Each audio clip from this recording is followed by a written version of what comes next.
Hola a todos, hoy es viernes, 8 de mayo de 2026, y nuestro querido amigo Larry Johnson está aquí con nosotros.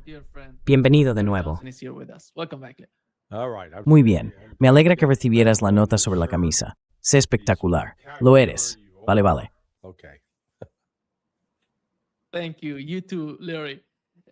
Gracias. Igualmente, Larry. Y empecemos con lo que hemos sabido de CENTCOM. Ya sabes, una especie de última hora hace unos minutos. Han anunciado que Estados Unidos inutilizó 2 embarcaciones más que estaban violando el bloqueo en el estrecho de Hormuz. Pero atacaron esos 2 barcos en el Golfo de Omán, ¿verdad? Y Larry, anoche pasó lo mismo. 2 petroleros fueron atacados. Uno de ellos estaba cerca, entrando en el estrecho de Hormuz desde Fujairah, cerca del puerto de Fujairah, en los Emiratos Árabes Unidos. El otro estaba cerca de Irán, en Chask, como llaman a esa ciudad, y ambos fueron atacados por destructores estadounidenses. Así que ¿hacia dónde vamos? ¿Qué rumbo estamos tomando? ¿Y cuál es tu interpretación de lo que está ocurriendo en la región? Bueno, vamos directos a una guerra a gran escala. No va a haber ningún acuerdo negociado. No existe ninguna negociación secreta que esté a punto de cerrarse. Todo eso es una completa tontería. Y la gente tiene que dejar de creérselo. Dios, es que esto es como una versión de Charlie Brown y Lucy con el balón de fútbol. Vamos, Charlie, ven y dale. Y entonces todo el mundo se acerca corriendo. Y boom, ya sabes, se cae de culo. El tiempo. ¿Qué es esto, la quinta o la sexta vez?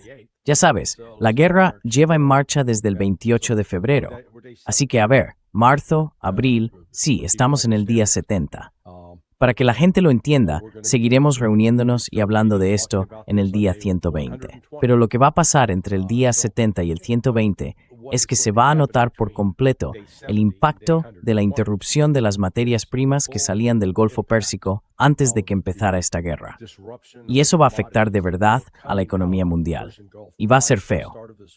Así que ya sabes, Trump no tienen una estrategia militar, ¿vale? Van a volar, van a destruir unos cuantos petroleros y luego Irán va a responder.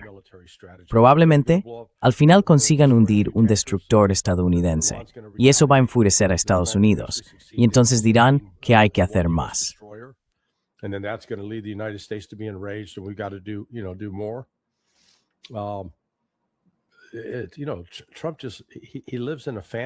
Mira, Trump vive en un mundo de fantasía. Le escuché antes hoy diciendo que nosotros, Estados Unidos, ganamos la Segunda Guerra Mundial, que ganamos la guerra en el Pacífico.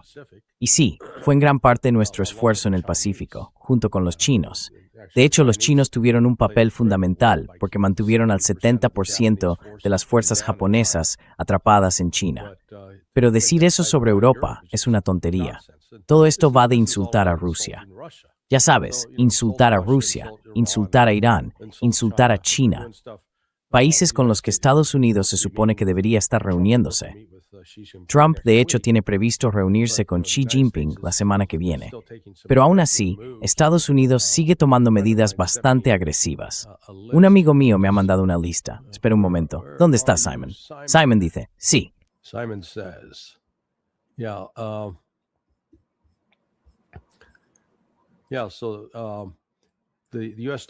Sí, bueno, el Departamento de Estado de Estados Unidos emitió una advertencia a través de canales diplomáticos sobre el robo de inteligencia artificial por parte de China. Pekín exige la cancelación de la compra de Meta de Manaus en Singapur. Y luego, Estados Unidos ordenó a los fabricantes de equipos navales que detuvieran los envíos a China. Así que, en lugar de intentar decir, oye, ¿cómo podemos reducir las tensiones? ¿Cómo podemos dar un paso atrás? Es simplemente un irritante tras otro. Si Trump va a China, va a recibir una acogida muy fría. No va a ser nada cálida ni amistosa. Todo esto, al final, nos lleva de nuevo a la guerra con Irán. Estados Unidos está intentando provocarla para que responda, e Irán va a responder. Y cuando empiece esa represalia, a Estados Unidos no le va a gustar, y a Israel le va a afectar especialmente.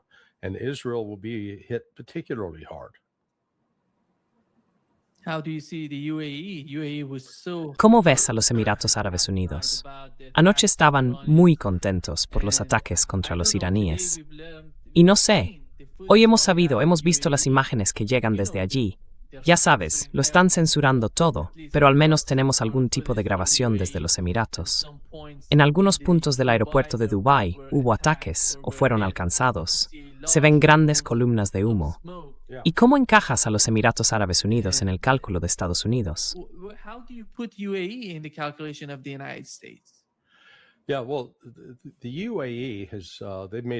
Sí, bueno, los Emiratos Árabes Unidos han hecho una apuesta muy mala.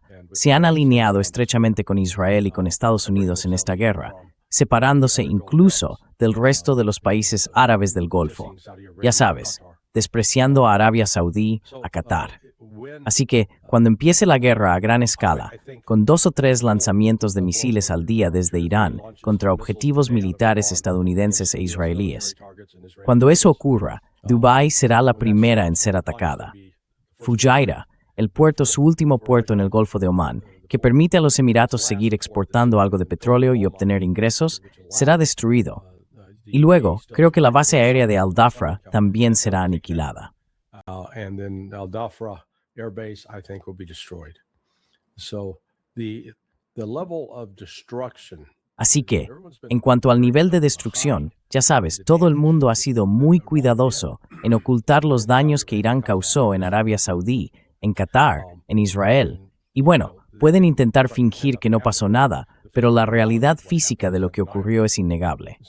Así que sí, nos espera otra ronda de escalada. Cualquier esperanza que la gente tuviera de que pudiera alcanzarse algún tipo de acuerdo negociado, de que Estados Unidos aceptara básicamente reactivar el JCPOA, el acuerdo nuclear, eso es absurdo.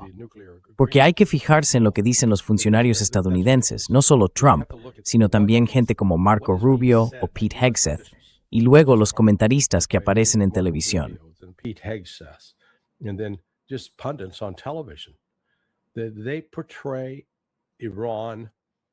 Presentan a Irán como un estado terrorista irredimible, con un pie en el cuello de su propio pueblo, y dicen que la gente no puede esperar para librarse de los clérigos y ser libre, y que Irán es una amenaza para todos sus vecinos. Es un discurso que se repite una y otra vez. Así que no hay espacio en esa retórica para permitir un proceso de negociación en el que al final podamos decir, oye, vamos a reconocer la soberanía de Irán, que es un Estado soberano.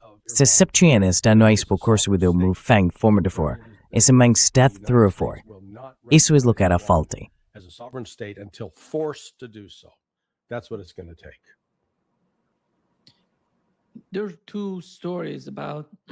Hay dos versiones sobre la Operación Libertad y su finalización antes de lograr ningún resultado. Una dice que Estados Unidos no pudo conseguir o no logró convencer a Arabia Saudí y a Kuwait para que participaran o cooperaran en esa operación. La otra es lo que dijo Donald Trump, que el magnífico liderazgo de Pakistán nos pidió que no la lleváramos a cabo. ¿Cuál de esos escenarios es el real? ¿Y cómo ve usted a Arabia Saudí, Kuwait y los demás países del Consejo de Cooperación del Golfo?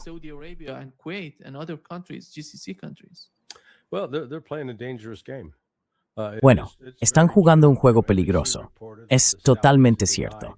NBC informó que los saudíes habían negado a Estados Unidos el permiso para usar la base aérea del Príncipe Saud para llevar a cabo operaciones aéreas contra Irán, dentro del llamado Proyecto Libertad. Y yo pregunté a alguien, ¿es verdad esto? Y una persona que está en posición de saberlo me dijo, sí, es verdad. Ha sido un problema serio para nosotros. Así que ahora dicen que los saudíes han cambiado de postura. Puede ser, no lo sé.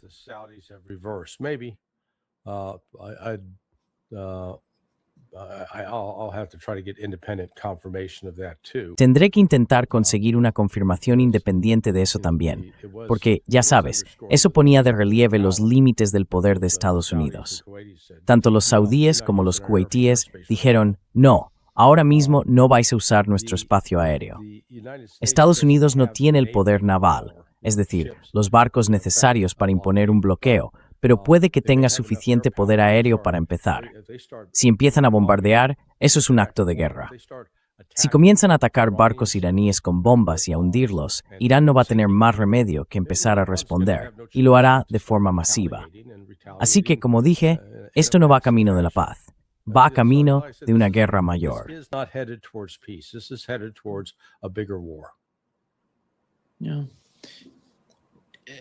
Sí, creo que Donald Trump se encuentra en una situación claramente desesperada, porque Europa no está contenta, no está dispuesta a ayudarle.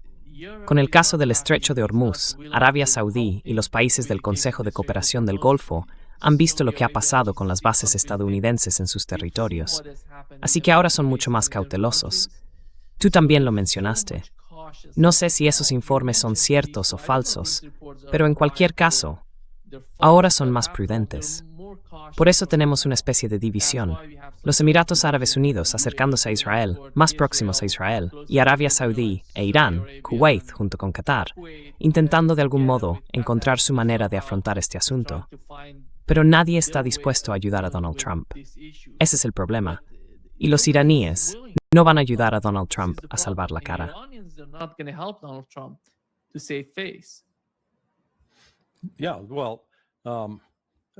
Sí, bueno, el país realmente clave al que hay que mirar, creo yo, es Qatar. Así que, veamos un poco quién produce qué y quién exporta qué. Aproximadamente un 32% del suministro mundial de petróleo sale del Golfo Pérsico. Yo había oído que era un 20%, pero anoche hice más investigación y resultó que no, que es un 32%. Así que la interrupción del suministro de petróleo es incluso mayor de lo que la gente pensaba. En cuanto al gas natural licuado, el principal productor en el Golfo Pérsico es Qatar, más que Arabia Saudí. Así que Qatar desempeña un papel clave en el natural licuado, y ese mercado también está alterado.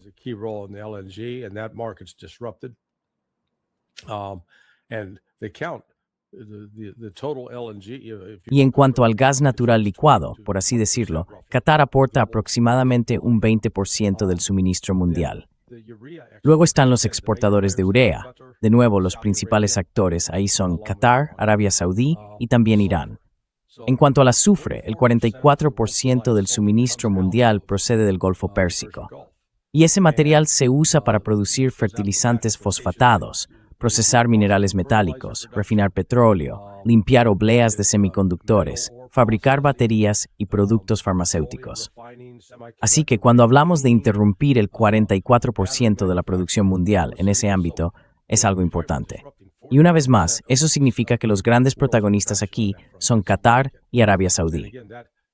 El helio es otro caso, un 33%. Helium is another 33%. Guess which country in the Persian Gulf? ¿Adivinas qué país del Golfo Pérsico produce más helio? Es Qatar.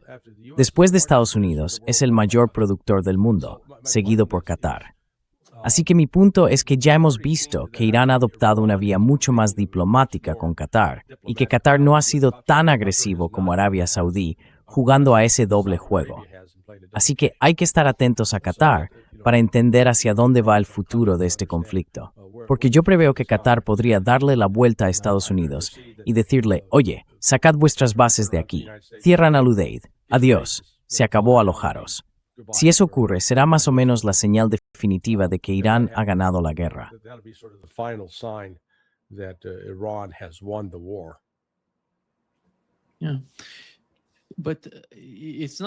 Sí, pero no va a ser así. Has mencionado la situación del petróleo y el gas, pero sabemos que durante la guerra se perdió de alguna manera un 17% de la capacidad de producción o exportación de gas de Qatar. Claro, por eso no van a recuperarse tan pronto. Ese es el problema. Supongamos que mañana se acaba la guerra. Eso resolvería el problema. Pondría fin a las dificultades que está sintiendo ahora mismo la economía global.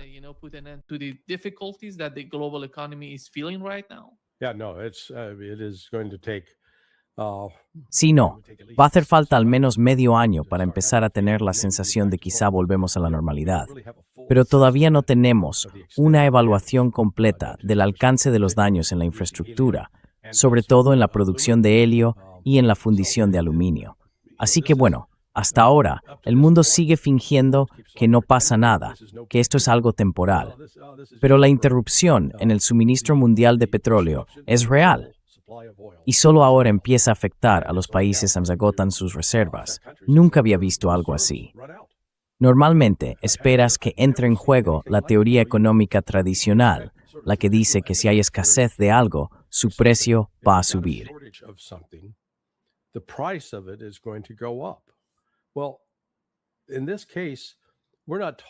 Bueno, en este caso no estamos hablando de retrasos en las entregas. Estamos hablando de una interrupción física real de lo que parece ser un tercio del suministro mundial de petróleo. Y todo el mundo finge que, bueno, es algo temporal, que no pasa nada. Pero sí pasa, es algo enorme. Y no se trata solo del petróleo. Si sumas la escasez, la reducción del 20% en el gas natural licuado, la caída del 35 o 36% en la urea para fertilizantes, lo mismo con el azufre. El azufre y la urea se usan en la producción de fertilizantes. Y además el helio, que es fundamental para la industria de los chips. No he visto nunca a los mercados financieros comportarse como si esto no fuera importante. Y yo diría que es un asunto muy serio.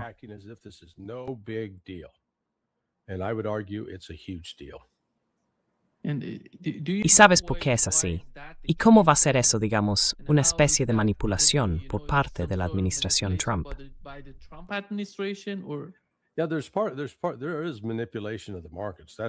Sí, hay manipulación en los mercados, eso está claro.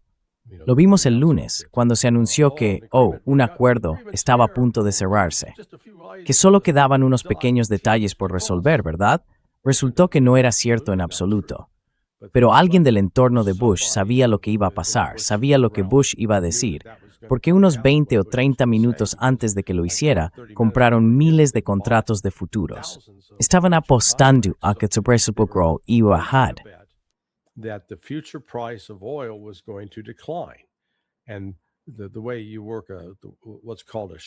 Y la forma en que funciona lo que se llama una posición corta es básicamente que tomas el precio actual por acción, digamos $90 por acción, y pagas una comisión para pedir prestadas, por ejemplo, 100,000 acciones. Vas a pedir prestadas esas 100,000 acciones, y eso significa que tendrás que devolverlas en una fecha concreta. Entonces, ¿qué pasa cuando el precio de ese futuro del petróleo baja de 90 a 80? Pues que sales corriendo, compras todas las acciones que debes a un precio de 80 y así devuelves esas acciones.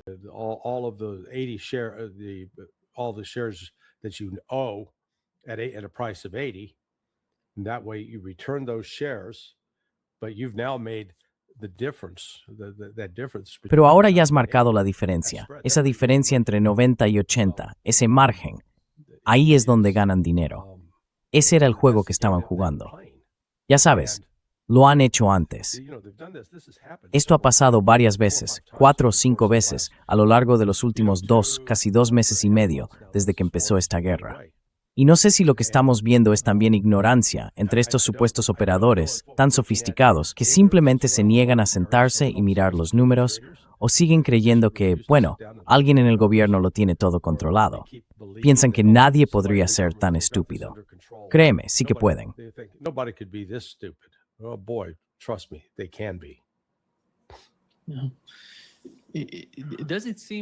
Parece que Donald Trump está contento con la situación en la que se encuentra, porque da la impresión de que gana mucho dinero con el caos que ha provocado en Oriente Medio.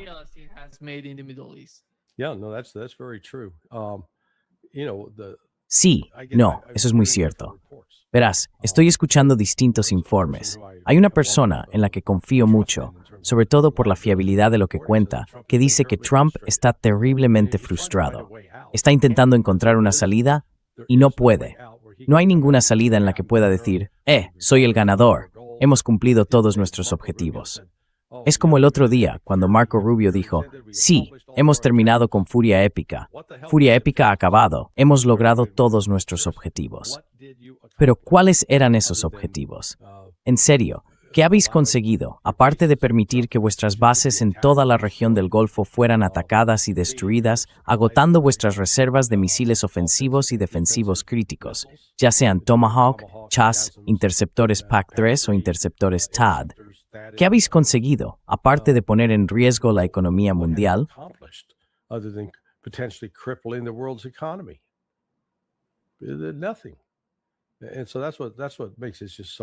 Nada. Y por eso esto resulta tan, no sé, tan desconcertante. Yo sí creo que Irán, por su ubicación, sigue siendo una pieza clave en el tablero del futuro de la economía mundial. Rusia y China lo saben, por eso Irán fue incorporado a los BRICS. Estados Unidos también lo sabe y quiere crear, ya sabes, esa especie de eje este-oeste que llaman IMEC. Pero en ese proceso hay otro factor. No pueden soportar ni tolerar a la República Islámica. No se puede tener un gobierno iraní independiente de la influencia occidental. Tiene que ser un gobierno que haga exactamente lo que Washington y Europa le digan que haga.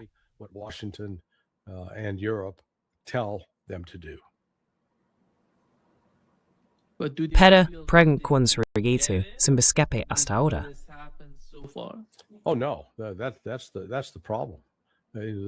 Oh no, ese es el problema. Cada vez hay más conciencia de lo limitada que es la capacidad de Estados Unidos. Sí, mira, podemos causar daño a Irán, de eso no hay duda, pero no se trata de cuánto daño puedas causar. La cuestión es si puedes obligar, provocar un cambio, generar tal nivel de pérdidas y sufrimiento que Irán diga basta, no podemos seguir, basta. No, eso no va a pasar, porque Irán tiene opciones. No están aislados del resto del mundo. Sí, si no contaran con el apoyo de Rusia, China y Pakistán, para empezar, estarían en una situación muy difícil. Lo estarían. Dudo que pudieran mantener esto, pero es justo lo contrario. Cuentan con el respaldo total de Rusia, China y ahora también de Pakistán. Así que Irán, me atrevería a decir, probablemente tenga una economía mejor en 2026 que en 2025.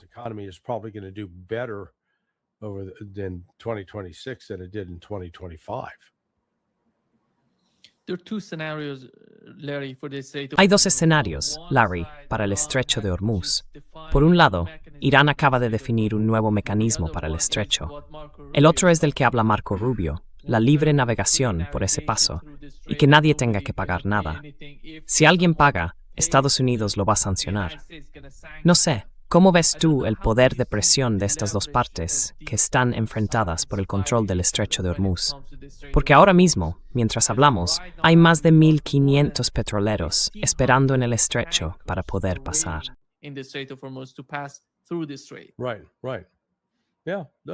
Sí. Antes, Estados Unidos pensaba que tenía poder de presión. Ya no lo tiene. Claro, puede lanzar esas amenazas. Y vimos lo que pasó el otro día cuando amenazó a China. China básicamente le dijo a Trump que se fuera al diablo. Les dijo a sus empresas, no hagáis caso a la amenaza de sanciones. Si os sancionan, nosotros os respaldamos. No vais a estar bajo amenaza. Y creo que pronto veremos una respuesta parecida por parte de Rusia, en la misma línea.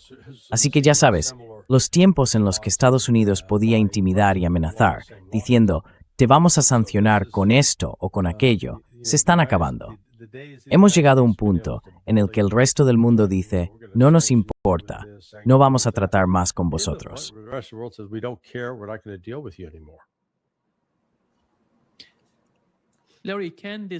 Larry, ¿podría el estrecho de Hormuz servir como base para una nueva arquitectura de seguridad en la región?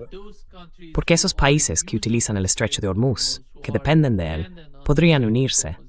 ¿Cómo lo ves?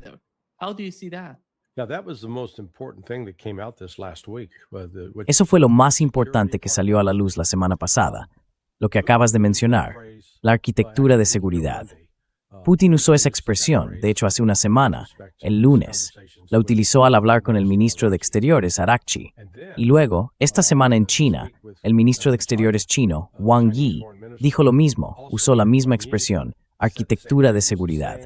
Así que sí, lo que van a hacer China, Rusia e Irán es construir una nueva arquitectura de seguridad en el Golfo Pérsico. Y creo que uno de los primeros países en los que se van a centrar será Qatar, seguido de Arabia Saudí. Si consiguen sumar a esos dos, los demás, Bahrein, Kuwait, irán detrás. Los Emiratos Árabes Unidos intentarán mantenerse al margen, pero acabarán encontrándose aislados y habrán elegido el bando equivocado. Isolated and, it will have picked the wrong side. Yeah.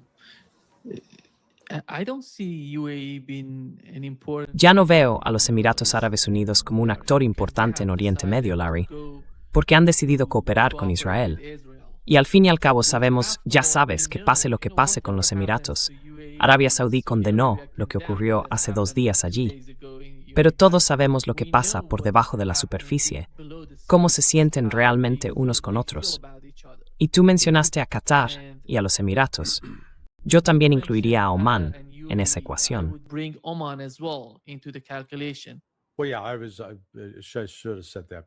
Bueno, sí, debería haberlo dicho, porque Omán en realidad ya forma parte de la red de Irán. Irán ha coordinado con Omán cómo establecer el sistema de pagos para los barcos que van a cruzar el estrecho de Hormuz, porque la mitad de ese estrecho pertenece a Omán, según el derecho internacional. Ya sabes, hay quienes intentan fingir, no, eso es una vía marítima internacional. Pues no lo es. Está dentro de las aguas territoriales de esos países, y tienen todo el derecho del mundo a controlar el acceso si así lo desean. Antes no era un tema, hasta los ataques no provocados y brutales de Israel y Estados Unidos contra Irán. Eso ha cambiado por completo el cálculo. That's now changed the calculus. Larry, los nuevos informes que están saliendo muestran que al parecer, el 3 de abril, si te acuerdas, uno de los F-16 en el espacio aéreo de Irán fue alcanzado. Y se hablaba de un sistema de defensa aérea, algo así, ¿verdad? Pues ahora hemos sabido que en realidad fue un combate aéreo entre un F-16 y un F-4 Phantom. ¿Ah, sí?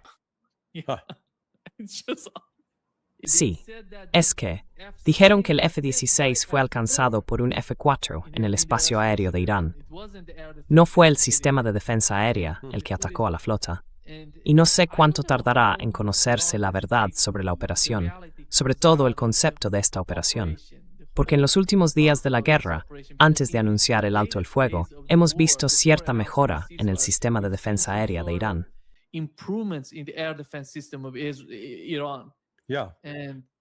They started upgrading that immediately after the ceasefire. Sí, empezaron a mejorar eso justo después del alto el fuego del 15 de abril.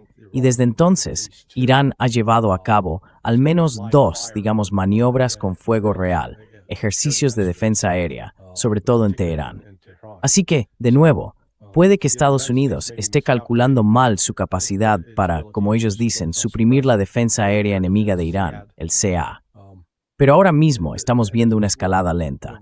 Irán dispara contra un barco estadounidense. Estados Unidos responde e intenta hundir petroleros iraníes. Esto va a seguir subiendo de tono.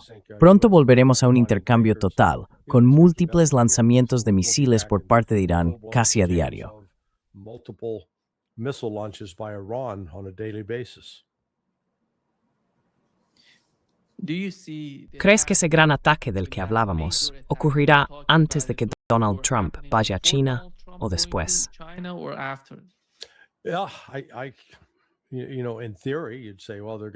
En teoría, uno diría, bueno, van a contenerse, y eso puede formar parte del esfuerzo de Estados Unidos por reducir su respuesta.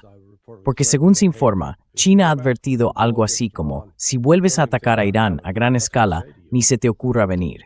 No tenemos nada que hablar contigo. Pero creo que los acontecimientos, al margen de las decisiones que tomen Trump o la Guardia Revolucionaria iraní, pueden descontrolarse. Y entonces volverán a una guerra total. Y si eso pasa, Trump ya no irá más a China.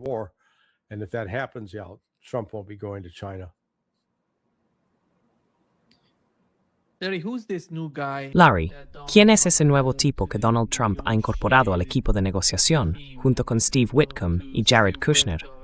Parece que fue miembro del ejército israelí. ¿Por qué es así? ¿Y cómo se supone que eso va a ayudar a Donald Trump?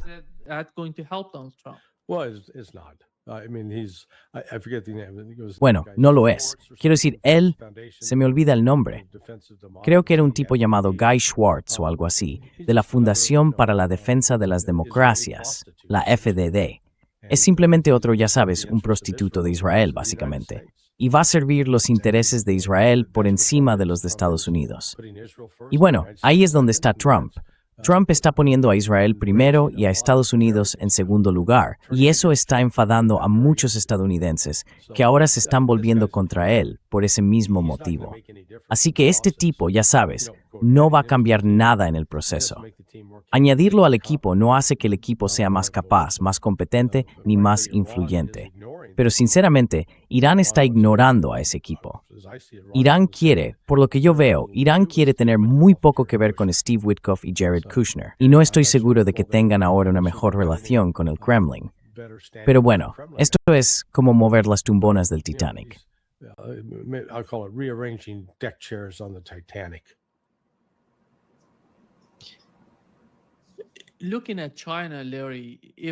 Mirando a China, Larry, si Donald Trump va a China, ¿crees que para China sería mejor intentar algún tipo de acuerdo sobre Taiwán? O más bien, ven lo que ha pasado en Ucrania y más tarde, con el caso de Irán, como algo que de alguna manera facilita el proceso de que Taiwán vuelva a la madre patria. Bueno, ¿a qué te refieres exactamente? Entonces, ¿qué tipo de acuerdo crees que China estaría dispuesta a negociar? Porque parece que Donald Trump y su administración sienten que pueden hacer algún tipo de acuerdo entre bastidores para presionar a Irán y a Rusia utilizando a China. Ese era el plan anterior en el caso de la guerra en Ucrania. Ahora creen que pueden hacer algo parecido con la guerra contra Irán. ¿Cómo ves tú a China y sus movimientos?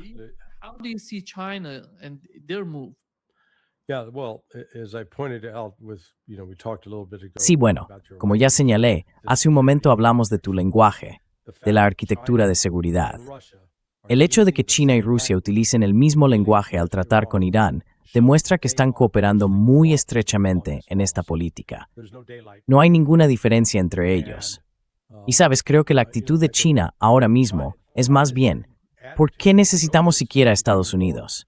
Hubo un tiempo en que sí lo necesitaban, cuando China estaba dispuesta a mantener deuda estadounidense comprando bonos del Tesoro. Pero eso se acabó. China sigue deshaciéndose de esos bonos, comprando oro, y reconoce que Estados Unidos no es un país amigo. Estados Unidos está vendiendo armas a Taiwán.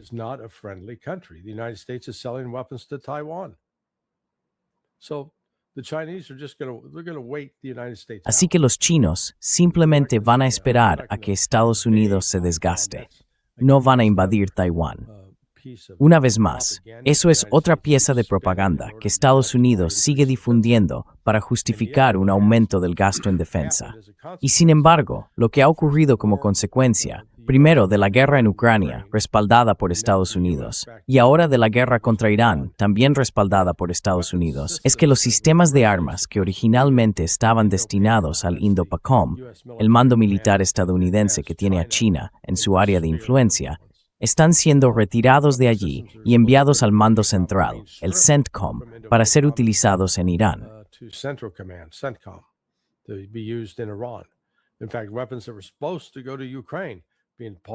De hecho, las armas que se suponía que iban a enviarse a Ucrania se están deteniendo y desviando al CENTCOM. Así que ya sabes, lo que China está observando es que Estados Unidos, en esencia, se está desarmando y debilitando militarmente en cuanto a su capacidad para usar la fuerza y amenazar a China. De hecho, creo que los chinos están muy sorprendidos con los resultados. Han visto lo que Estados Unidos no ha sido capaz de hacer en Ucrania, lo que no ha podido hacer en el Mar Rojo contra los hutíes, y ahora lo que ha conseguido hacer con Irán. En fin, fingíamos ser importantes, y resulta que no somos tan buenos ni tan duros como decíamos ser.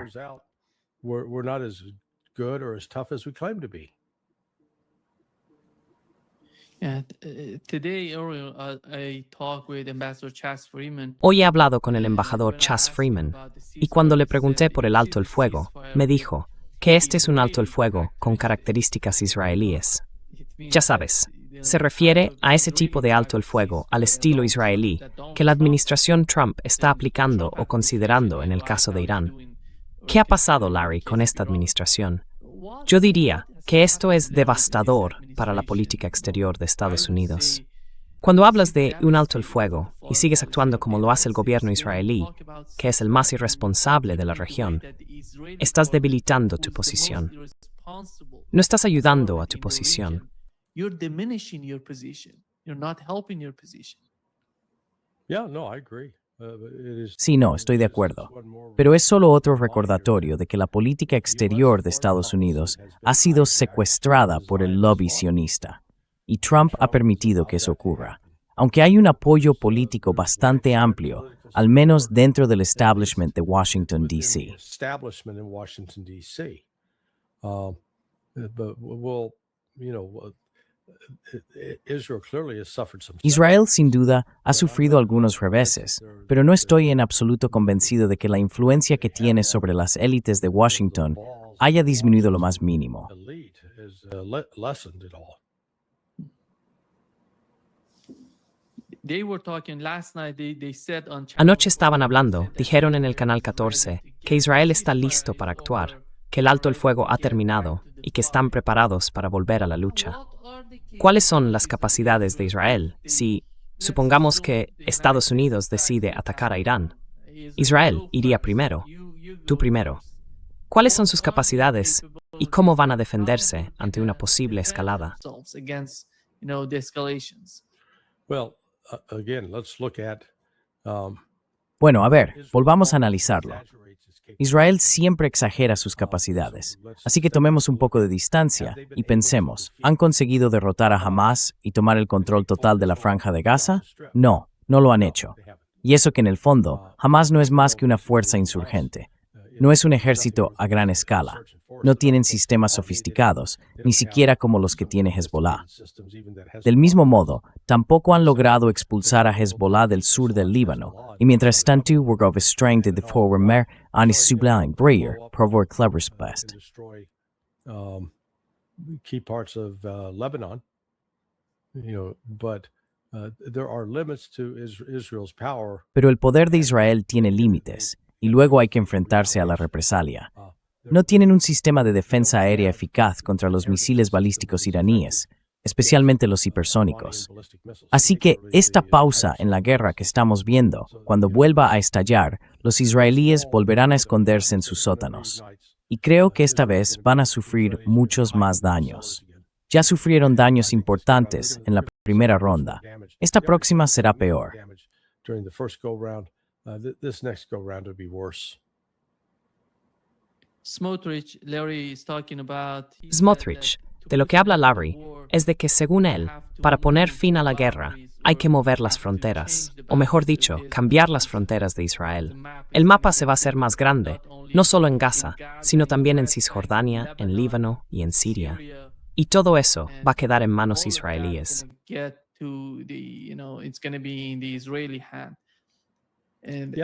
that's the dream. But look, the problem they got. Sí, ese es el sueño. Pero mira, el problema que tiene Nima es un problema de números. En su punto más alto, Israel tenía como 10 millones de personas allí. Creo que ahora está más bien en torno a 8 millones, porque al menos 2 millones han huido. No tienen un ejército ni una economía capaces de sostener una expansión así. Simplemente no pueden. Los van a ir desgastando poco a poco con todas las distintas fuerzas que se les oponen. Pero de nuevo, no estamos hablando de gente racional. No son personas que piensen como tú, de forma lógica, y digan algo como voy a comprar un coche, ¿gano suficiente cada mes para pagarlo? Ah, no, pues entonces no puedo comprarlo. No, no piensan así. Es más bien, quiero el Lamborghini. ¿Puedes permitírtelo? Lo quiero. Ya veremos cómo lo pagamos después. Vale, pues no, no vas a poder con esos pagos. Yeah, you're not gonna be able to handle those payments.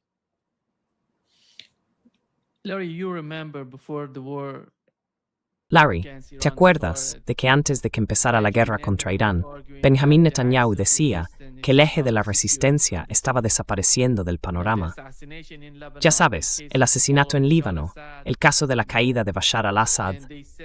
Decían que el ataque final iba a ser contra Irán, que lo iban a destruir, y que el eje de la resistencia iba a desaparecer, o al menos a debilitarse. Pero mira lo que está pasando ahora. Básicamente no estamos oyendo nada sobre Ansarullah. No ha pasado nada. No usaron eje, no formaron parte de la guerra. En realidad al mismo en Tepsua Muisers. Basically, and right now you're not hearing anything about them. Exacto. And Bab al-Mandab as well. Y también el Bab el-Mandeb. Y la verdad, no sé cuántos de esos petroleros están pasando por el Bab el-Mandeb y por el Mar Rojo, porque hemos recibido algunos informes de que los petroleros están usando una ruta alternativa para, bueno, llegar a su destino, ¿verdad? Entonces, ¿cómo ves tú el eje de resistencia después de todo? Porque Israel siente que puede tomar, que puede hacerse con todos esos territorios que intentó ocupar.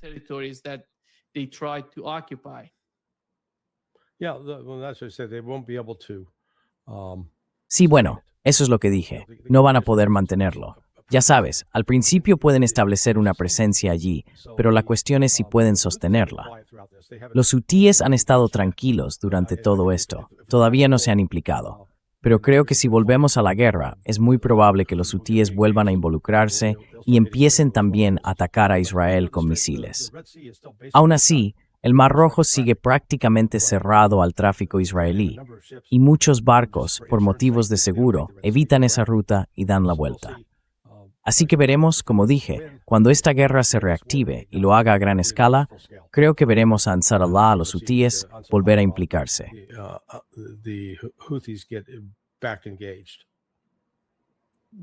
Este remenení en Semra, ¿cuál es tu birantke? No sé cuánto tiempo tiene. Sé que eso depende de la intensidad de la guerra, pero sabemos que la munición es muy importante. Y los misiles, los interceptores, todo parte del cálculo.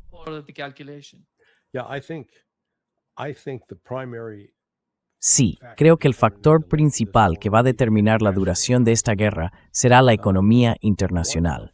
En el momento en que estalle por completo una crisis financiera y tengamos como mínimo una recesión global, aunque lo más probable es que sea una depresión mundial, eso significará que la producción habrá caído un 10% o más.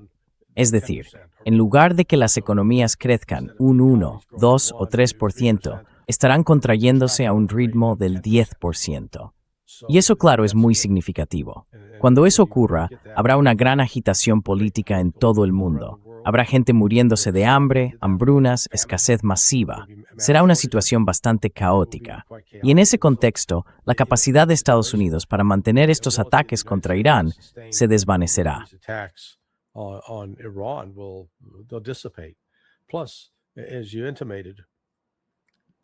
Además, como insinuabas, Estados Unidos no puede fabricar suficientes repuestos para los misiles Tomahawk y los JASM, que son sus armas principales contra Irán cuando lanzan bombardeos, porque intentan evitar que los aviones estadounidenses sobrevuelen territorio iraní.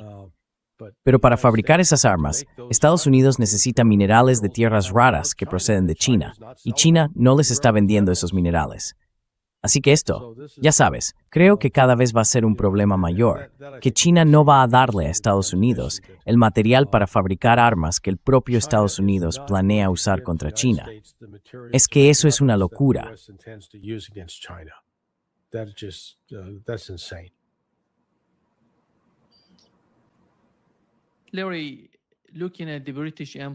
Larry, si miramos al Imperio Británico en sus últimos días, todo giraba en torno a la expansión. No podían permitirse la expansión que llevaron a cabo en aquellos años, y trataron de dividir y conquistar. En el caso de Oriente Medio, creo que es uno de los mejores ejemplos que se pueden mencionar. Todos esos países del Golfo, los del Consejo de Cooperación del Golfo, fueron creados como parte de la política del Imperio Británico. Y estamos viendo la misma actitud por parte de Estados Unidos en lo que respecta a sus bases militares. Durante 80 años, vemos bases estadounidenses en Alemania, en Japón, en esos países del Golfo que fueron atacados por los iraníes.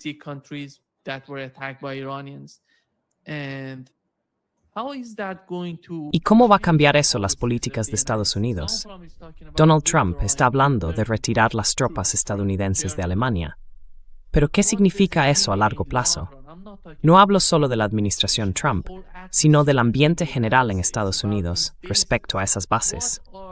¿Para qué sirven esas bases aéreas?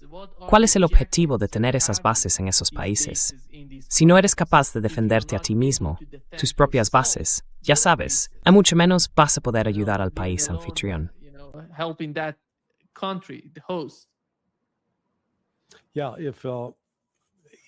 Ya sabes, no es un cambio que ocurra de la noche a la mañana. Así que, vamos a retroceder un poco. Me he divertido entrando en Internet y haciendo la pregunta, ¿cuáles eran los 10 bancos más grandes del mundo en 1990, luego en el 2000 y después en 2025? In 1990. And then in 2000, and then in 2000 or 2025, because it gives you a picture of how the world is changing. Porque te da una idea de cómo está cambiando el mundo. En el año 2000, el banco número 1 del mundo era el Deutsche Bank, en Alemania. El número 2 era el BNP de París. Luego, 5 de los 10 bancos más grandes en el año 2000 estaban en Japón, ya sabes, como Mitsubishi. Estados Unidos, creo, tenía un par de puestos y los británicos quizá tenían el HSBC. Avanzamos hasta el año 2025. ¿Qué ha pasado? Pues que el banco número 1 en el año 2000, el Deutsche Bank, ya ni siquiera aparece en la lista. Ha caído fuera del top 10. El Banco de París sigue en la lista, pero está, digamos, en el puesto 9. De los 5 bancos japoneses, 4 han desaparecido de esa lista. Solo queda Mitsubishi. Y los 4 primeros bancos ahora son chinos. The top 4 banks are Chinese. So what this means is Lo que esto significa es que nos guste o no, queramos aceptarlo o no, el poder bancario que antes estaba en Europa. Ya sabes, mucha gente habla de que la City de Londres controla esto o controla aquello. Pero si miras la realidad, si ves quiénes son ahora los grandes bancos, quién está concediendo los préstamos, es China. Así que China no solo está dominando en el ámbito industrial, sino que empieza a dominar también en el financiero.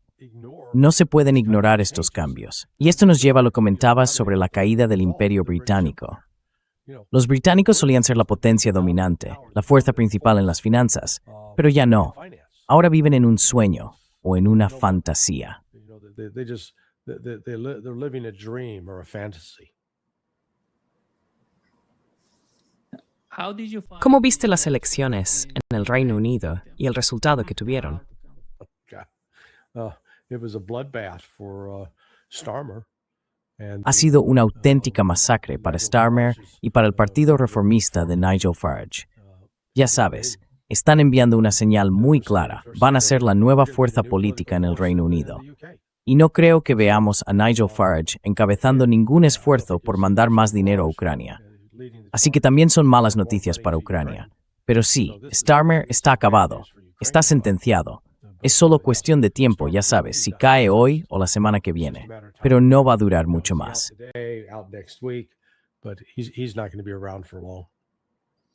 Larry, teniendo en cuenta la situación en el Reino Unido, que en mi opinión es la base, uno de los elementos más importantes a la hora de hablar del apoyo a la guerra en Ucrania, ¿cómo ves el triángulo en el Reino Unido? Uno de ellos es el rey, ya sabes, el rey británico. El otro, el primer ministro, y junto con la City de Londres. ¿Cómo ves la comunicación entre ellos? A mí me da la impresión de que la City de Londres y el rey están en el mismo lado, y tienes a alguien como Starmer, que van a actuar juntos.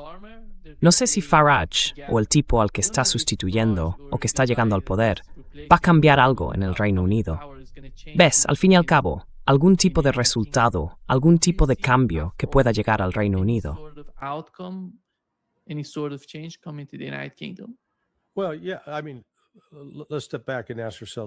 Bueno, sí, quiero decir, paremos un momento y hagámonos la pregunta, ¿por qué nos importa lo que piense o haga el Reino Unido? ¿De verdad son tan poderosos? Lo fueron en su día, ya no lo son. Y sé que hay analistas por ahí que hacen mucho ruido con eso de que la City de Londres y los Rothschild controlan esto o aquello. Por eso mencioné las cifras sobre cuáles son ahora los grandes bancos, el ranking. Del 1 al 4, todos son chinos.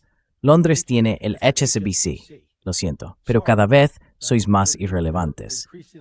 Y no es que Gran Bretaña tenga una gran base industrial, porque no la tiene. Ha destruido su base industrial. No tiene un ejército. Quiero decir, sí, tiene 70.000 hombres, pero no son una fuerza militar, son más bien una fuerza policial. La Marina, lo mismo.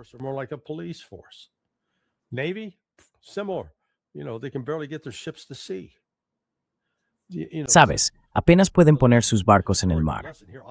Mira, la lección histórica aquí, en mi opinión, es que hay que retroceder 112 años.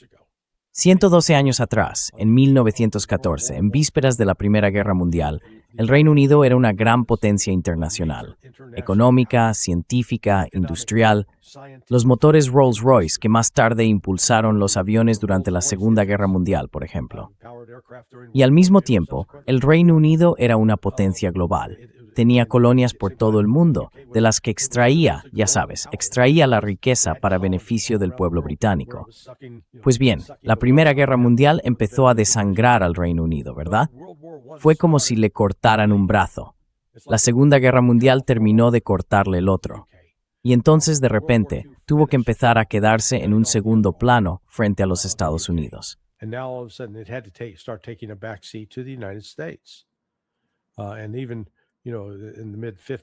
Y hasta, ya sabes, a mediados de los años 50, fue en el 54, cuando intentaron, junto con Israel, quitarle el canal de Suez a Egipto. Y bueno, Eisenhower los frenó a los dos. Y claro, el Reino Unido, si de verdad hubiera tenido poder, se habría plantado y habría dicho, nos da igual, haremos lo que nos dé la gana. Pero eso no fue lo que pasó. Así que mi punto es que la influencia de Gran Bretaña se está desvaneciendo, se está encogiendo. Todavía se mira al espejo, como si siguiera siendo, ya sabes, espejito, espejito, ¿quién es la más bella del reino? Y el espejo le dice, oh, Reino Unido, eres increíble, eres el mejor. Pero no lo es. Así que dije, ¿a quién le importa lo que piense el rey? ¿A quién le importa lo que piense Starmer? Son irrelevantes.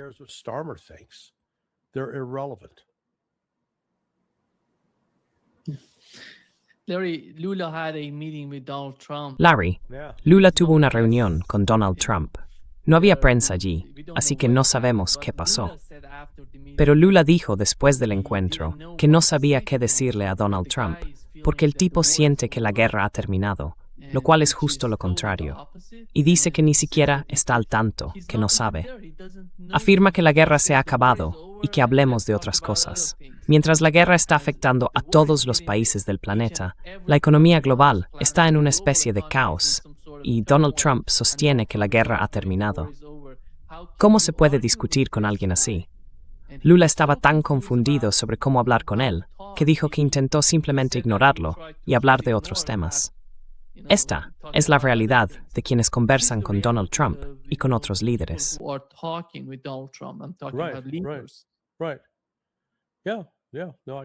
Sí, claro, estoy de acuerdo. Fue llamativo que no hicieran una rueda de prensa conjunta después. Y que bueno, Lula expresara ese tipo de preocupaciones. Seguro que pondrá al día a sus socios de los BRICS, porque tienen la cumbre de medios de los BRICS este otoño, creo. Pero vamos, estoy seguro de que hablará con Putin, con Xi y con Modi para decirles algo así como, mira, creo que lo que vio es que Trump está cada vez más desconectado de la realidad. Y cada vez cuesta más disimularlo.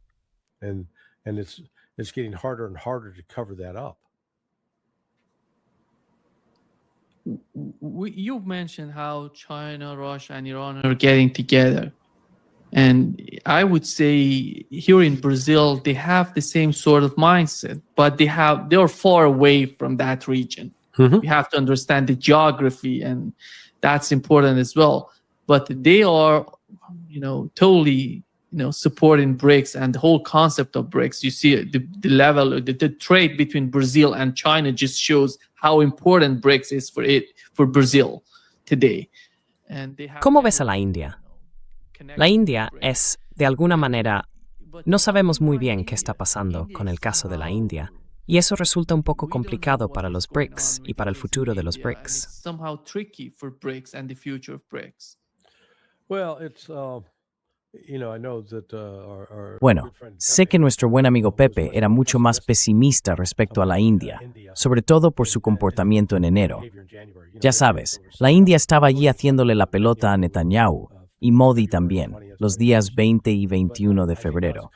Pero creo que ahora, como consecuencia de la guerra israelí-estadounidense lanzada contra Irán, y teniendo en cuenta el papel fundamental de Irán en el suministro de petróleo a la India, el país ha cambiado de postura. Cada vez se ve más claro que la opinión pública india se ha vuelto muy en contra de Israel y se inclina con fuerza hacia Irán. El profesor Morandi habló de eso en conversaciones recientes. Así que, en mi opinión, la India va a darse cuenta de que su única esperanza de futuro está en los BRICS, no en Estados Unidos. With BRICS, not with the United States. No sé si Lula pudo hablar sobre Cuba y el caso de Cuba junto con Venezuela, por cierto. No veo que la situación de Venezuela se esté resolviendo. Están intentando controlar el petróleo venezolano. Pero en fin, la situación en Venezuela es crítica. La gente en la calle lo está pidiendo. Quieren que su líder vuelva, que su presidente vuelva, Maduro. Y aquí en Brasil hay mucha preocupación por el caso de Cuba. Y sabemos lo que es el secretario de Estado de Estados Unidos con respecto a Cuba.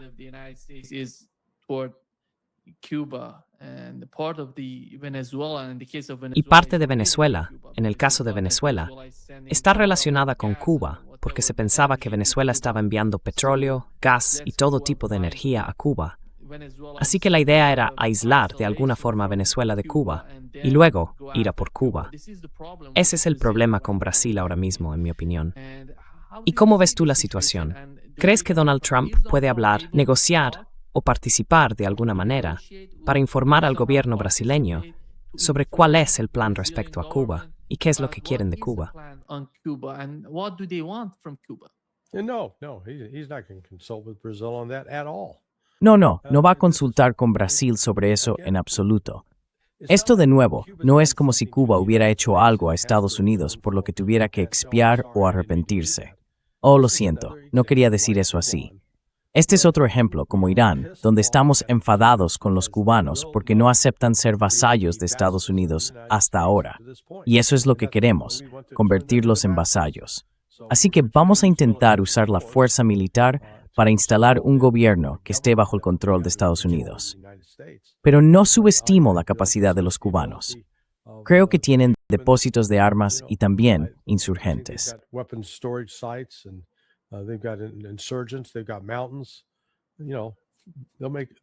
Tienen montañas. Ya sabes, le harían la vida imposible a Estados Unidos si intentáramos entrar allí y ocuparlo. Y esto sería otra vez un ejemplo más. Mira, pasó de ser un lugar controlado por el crimen organizado, que además colaboraba con los mismos criminales que luego se convirtieron en figuras políticas clave en Estados Unidos. Así que ya sabes, la película El Padrino no era solo una fantasía inventada. Cuando ves al crimen organizado, tanto la mafia italiana como la mafia judía, con Meyer Lansky, dominando y controlando el mundo en ese momento, al menos dentro de Cuba, y luego los echan fuera.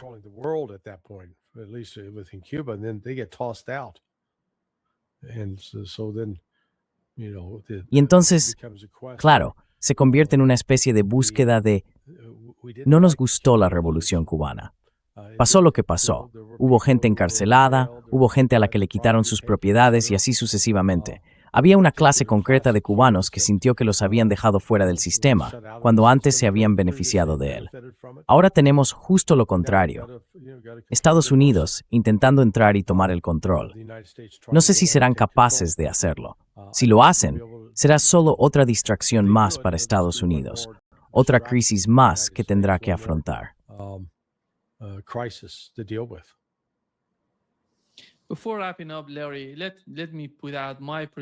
Antes de terminar, Larry, déjame darte mi predicción sobre las dos guerras, una en Ucrania y la otra en Oriente Medio.